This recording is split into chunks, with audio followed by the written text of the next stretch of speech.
अलीगढ़ के विधानसभा खैर में होने वाले उपचुनाव को लेकर सभी पार्टियों के प्रत्याशियों के द्वारा कड़ी मेहनत की, जिसके बाद मतदाताओं के द्वारा अपने मताधिकार का प्रयोग किया।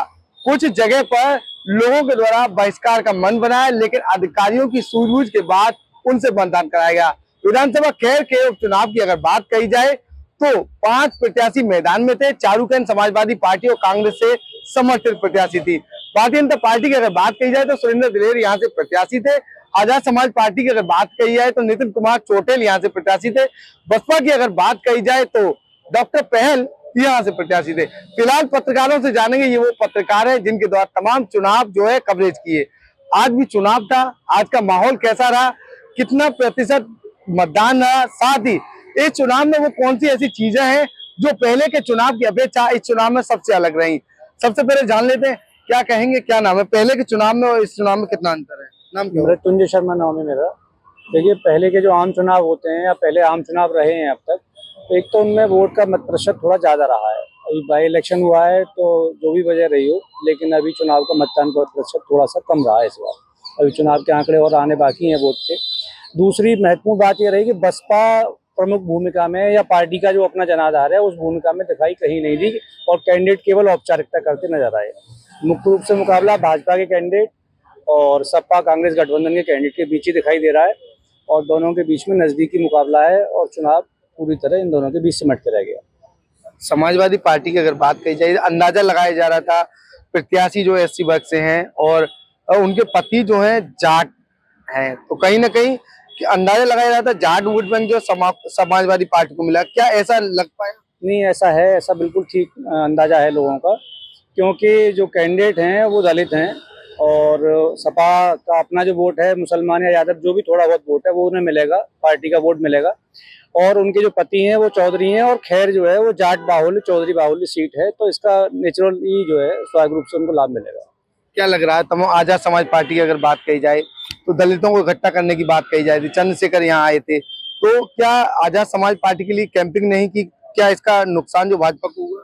नहीं, मुझे लगता है कि इन्हें अपना अंदाजा हो गया बसपा को और आजाद समाज पार्टी को, इसीलिए उनके शीर्ष नेतृत्व ने कोई रैली कोई बड़ी सभा यहाँ पे नहीं की है। दोनों पार्टी के कैंडिडेट केवल औपचारिकता की भूमिका में नजर आ रहे हैं। पहले की अपेक्षा आपकी बार मतदान कैसा था? पहले की अपेक्षा मतदान थोड़ा कम रहा है इस बार, अच्छा कम है।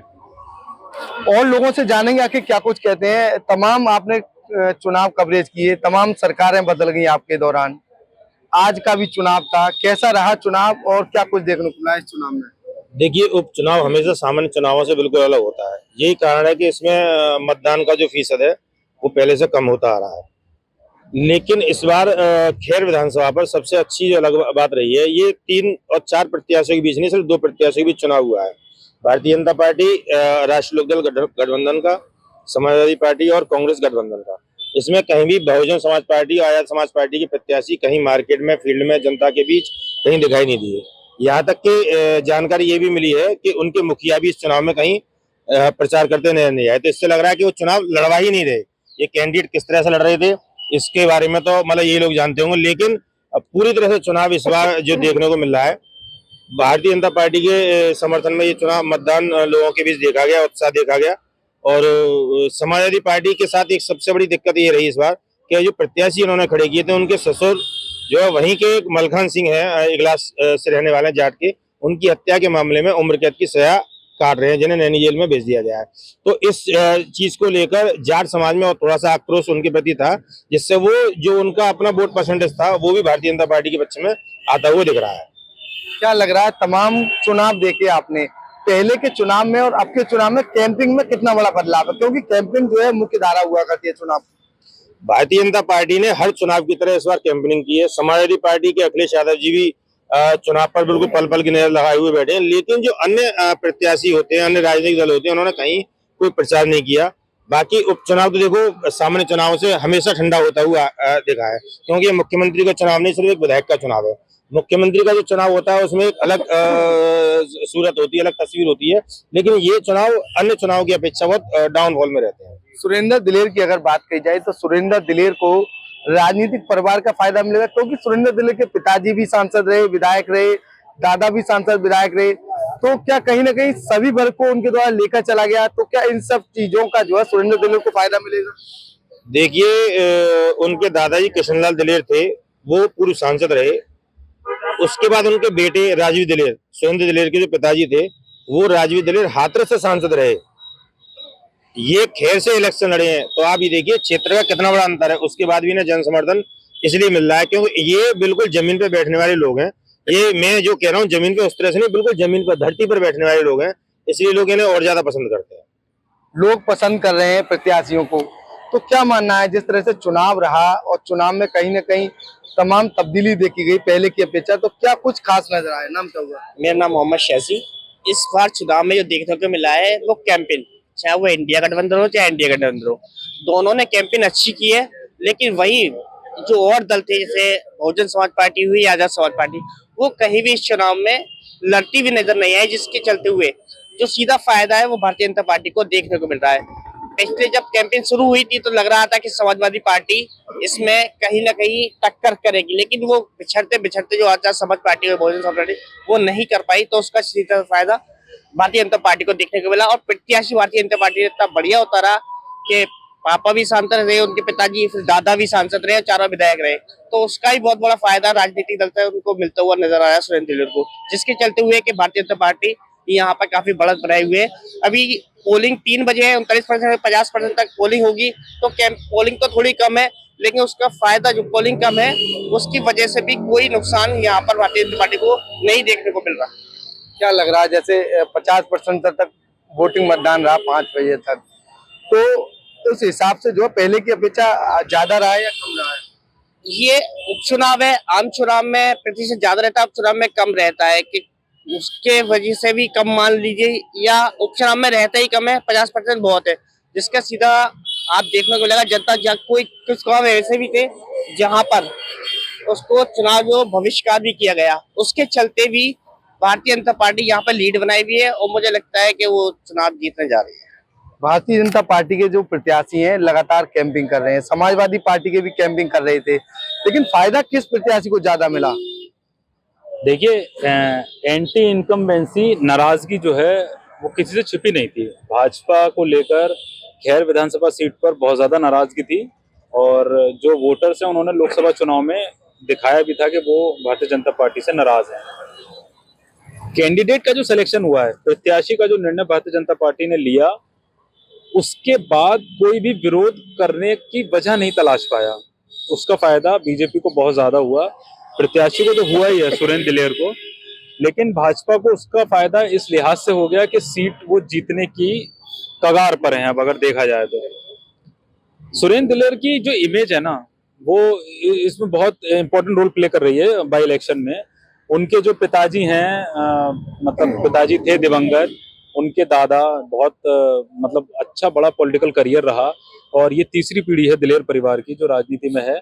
लेकिन अमूमन ऐसा होता है हमारे उत्तर प्रदेश में खासतौर से कि अगर कोई विधायक बन जाए तो उसके रिलेटिव्स या भाई भतीजावाद वाली कहानी में हुड़दंग, दबंगई और ये सारी चीज देखने को मिलती हैं। सुरेंद्र के साथ ऐसा कभी देखने को नहीं मिला। उन्होंने इस चीज का कभी नाजायज फायदा नहीं उठाया, और कभी वो इस प्रकार से सुर्खियों में नहीं आए जो उनकी इमेज को या उनके पिताजी की राजनीतिक इमेज को डेंट मार रहा हो। तो खैर विधानसभा के लोगों में ये चीज भी देखने को मिली। समाजवादी पार्टी प्रत्याशी का देखिए जो भी है, जितनी भी फाइट रहेगी वो उन्हीं से रहेगी। इसके पीछे लॉजिक ये है कि और कोई पार्टी यहाँ चुनाव नहीं लड़ रही है। आजाद समाज पार्टी से प्रत्याशी तो हैं, लेकिन इस सीट पर शायद उनके पार्टी के अध्यक्ष ने ही नहीं सोचा कि इम्पोर्टेंट है ज्यादा, तो वो यहाँ कैंपेन करने भी नहीं आए।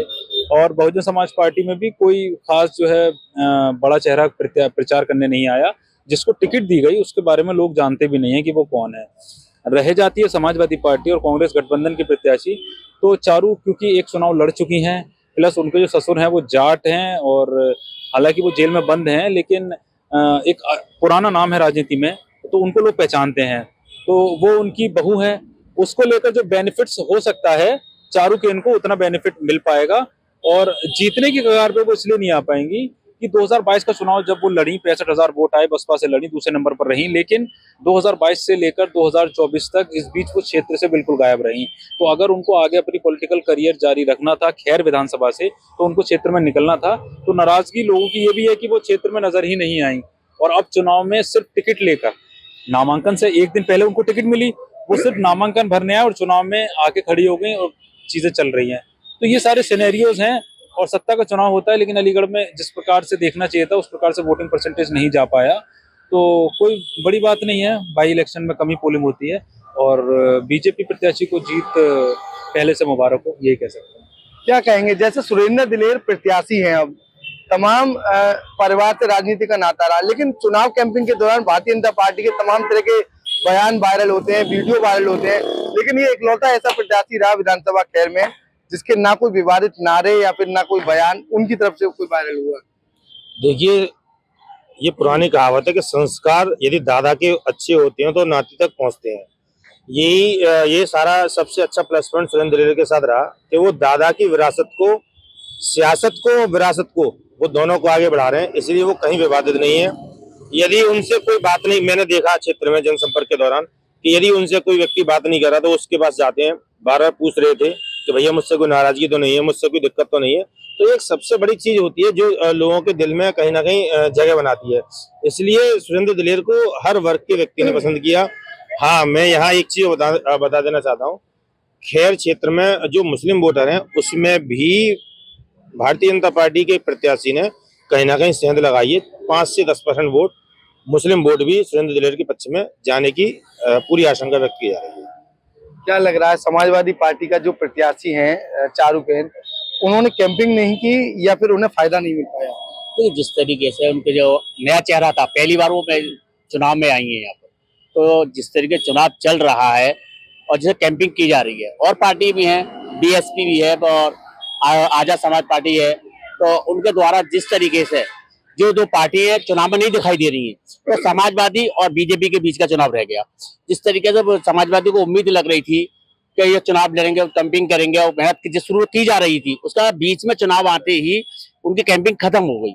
और जब सुरेंद्र दिलेर की बात कही जाए, सुरेंद्र दिलेर की छाप छवि है, दादा से लेकर पिताजी तक सुरेंद्र दिलेर का ही कब्जा वहां रहा है। और जिस तरीके उन पर कैंपिंग की जा रही है, मेहनत की जा रही है, और जो इस टाइम चल रहा है, लोगों की चाह सुरेंद्र दिलेर को देखते हुए, छवि को देखते हुए उत्साह बढ़ रही है लोगों को। ये थे अलीगढ़ के तमाम पत्रकार जिनके द्वारा विधानसभा खैर में हुए चुनाव में 50% के लगभग वोटिंग होने के बाद भारतीय जनता के पार्टी के प्रत्याशी सुरेंद्र दिलेर को लेकर बड़ी बात कही। उनका साफ तौर पर कहना है जिस तरीके से कैंपिंग भारतीय जनता पार्टी की तरफ से की गई, उसका लाभ भारतीय जनता पार्टी के प्रत्याशी को मिलेगा।